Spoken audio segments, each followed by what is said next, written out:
is one of the most spectacular natural wonders on Earth, with the power to draw millions to marvel at its majesty. It's just kind of magical. Oh, it's a rush. It's a big rush.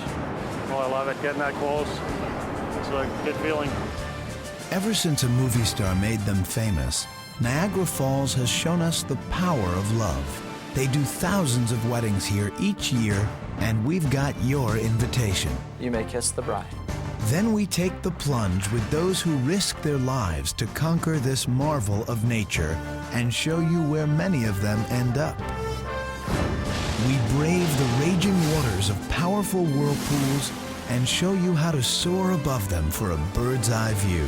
We journey behind the pounding waters to experience their power close up, and we reveal the falls' connection to a powerfully troubling chapter in American history.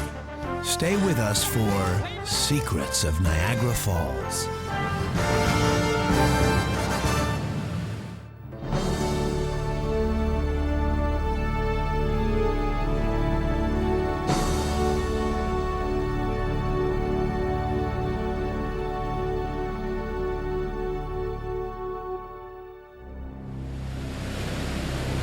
At first sight, they take your breath away.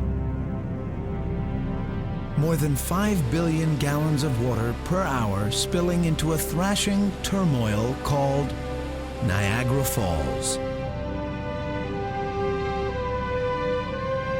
Nearly 14 million people visit each year, attracted by the promise of sublime spectacle. It's just amazing.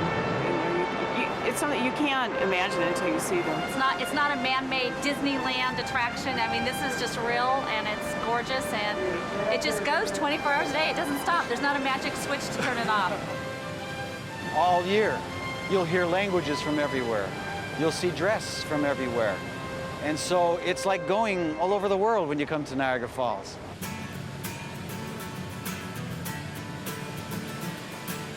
Niagara Falls is a world wonder shared by the United States and Canada just half an hour from Buffalo, an hour and a half from Toronto. And here's something you might not know. There isn't just one Niagara Falls. There are really 3. The falls called the American and Little Bridal Veil are on the US side, and the larger Horseshoe Falls are in Canada. The American side gives you a beautiful side view of the falls, whereas the Canadian side gives you a panoramic view. On the American side, you can get very close to the rapids above the falls. On the Canadian side, you can go behind the Horseshoe Falls. So each side has something to offer our visitors. There's healthy competitions between the 2 sides, Canada and the United States, and that's good. We don't talk about Niagara Falls, Ontario, Niagara Falls, US. We talk, come to Niagara Falls, and we've always done that. The water that flows to the falls comes from Lake Erie. Then it forms the Niagara River and dives into Lake Ontario, Canada, a 300-foot drop. 1/5 of all the world's water, fresh water, goes over this falls. 100,000 cubic feet of water goes over the falls every second at about 40 miles per hour.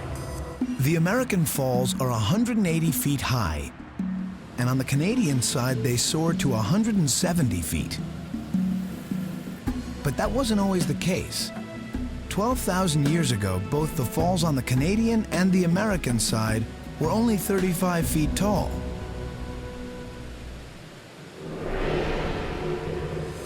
But the rushing waters have been wearing away at the earth at the rate of almost 1 foot per year. That action has added to their height and also pushed them upriver 7 miles. Water would work on those softer layers underneath and undermine them, leaving a cap of hard rock on top, which would break off and then be blasted to pieces by the pouring water. And so slowly but surely, the falls moved back. Engineers and entrepreneurs have long wondered about how they might harness all that power, and their musings inspired a few wild schemes. Some people actually thought that there was so much power here that it would be possible to provide electricity for the entire world.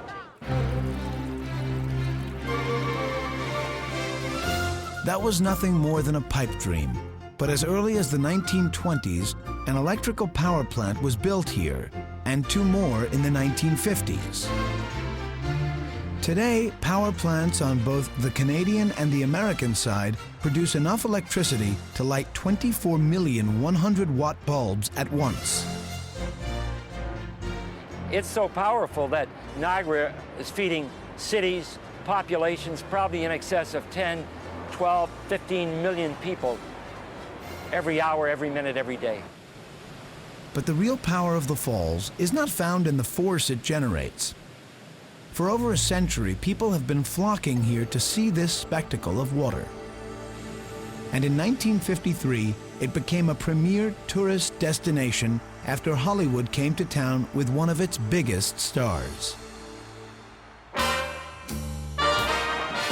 Marilyn Monroe filmed the movie Niagara on location, and the big screen melodrama inspired curiosity about Niagara Falls.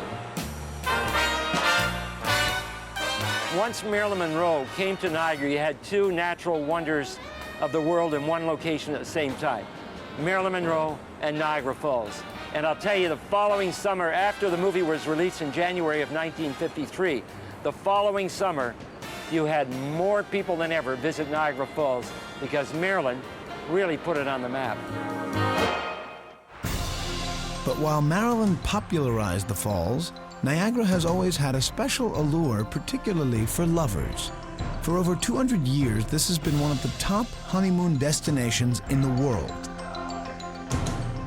Theodosia Burr, daughter of U.S. Vice President Aaron Burr, is on record as one of the first Niagara honeymooners in 1801. So why are lovers drawn to the falls? Well, you could call it the science of love. Some experts believe the water actually enhances the mood for romance. Need something to back it up? Okay, consider the power of negative ions. Invisible electrically charged particles that are associated with large quantities of moving water. Negative ions at Niagara Falls, spectacular. They make you feel great. If you walk in the rain, you go to the beach, you have a sauna, you know that therapeutic value of water going on you. Considering the amount of water flowing over Niagara Falls, it may be one of the largest sources of negative ions in the world. Some doctors claim that they are curative, that they make you feel better. Well, I know standing here always makes me feel better. I feel really good, actually. I'm excited, but it is my honeymoon, so.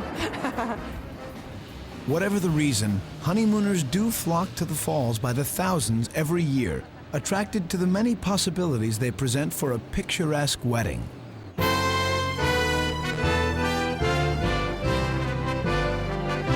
They get married near the edge of the falls. They get married in little churches. Any spot you can think of, chances are somebody has been married there. And there are platoons of pastors waiting to help them tie the knot. Marriage is more than a walk down the aisle.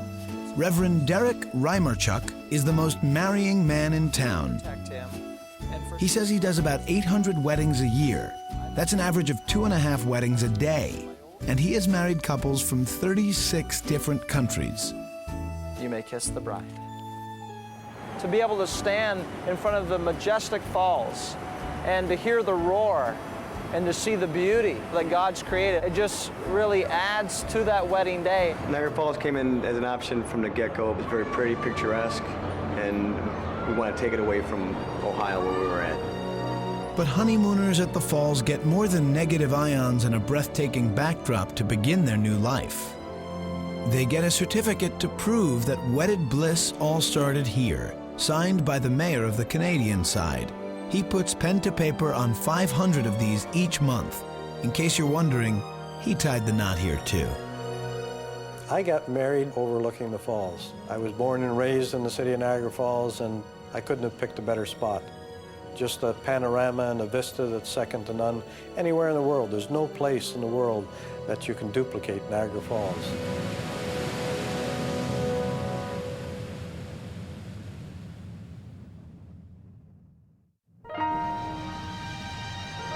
Every second, up to 600,000 gallons of water flow over the precipice of Niagara Falls. It's a force sufficient to light millions of homes. But long before people used the falls to generate electricity, they wanted to be a part of them somehow, to make them their own. It all started with a woman, Annie Taylor, in 1901. A Detroit school teacher went over to gain fame and glory, and she gained neither of those. Annie Taylor went over the falls in a leaky wooden barrel. Amazingly, she survived with only minor injuries. They took her to the hospital, and a reporter ran up to her he said, "Annie, would you ever do it again?" She said, "I'd sooner stand in front of a cannon and let them blow me to pieces than go over the falls again." But Taylor's blunt assessment of her adventure didn't stop others. The IMAX Theater in Niagara houses a permanent daredevil exhibit of many of those who braved the falls. It's the only place where you can come and touch them, feel them, bang on them, and sort of stick your head in and see what it was like to be a Niagara daredevil. On exhibit is a chronicle of folly that spans 100 years. And here are a few of the most notorious attempts. 1901. The same year Annie Taylor tried her stunt, Maud Willard went over in a barrel with her dog. The dog lived, she died. 1930. George Stathakis went over in a barrel he padded inside to fend off the power of the falls. It failed, he suffocated. 1961. Nathan Boya went over in what he called a plungosphere. Miraculously, he survived. This is Nathan Boya's plungosphere, and everyone thinks that this is one of the most safest contraptions to go over, but as you come around to the back, you'll see an enormous dent, which all of a sudden, maybe it wasn't so safe. 1995. Robert Overacker went over in a jet ski planning to parachute to safety. He never made it. They never found his body, but they did recover the jet ski. One story that touched locals the most was that of Red Hill Jr. He built a contraption of inner tubes bound together and covered with a fishing net. He called it The Thing, and on August 5th, 1951, he prepared for his fateful journey into the falls. He sat down at the breakfast table in the morning. I told him then, I said, "You know, this is going to be the last time I see you alive." And he wouldn't believe me. "No," he says, "I'll see you at the Maid Miss Landing." And he went out the door with one of his friends and got in the car and drove away.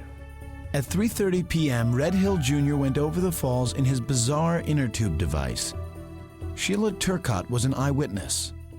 And I remember there were thousands of people there, and we waited and waited, and then we saw the thing go over the falls.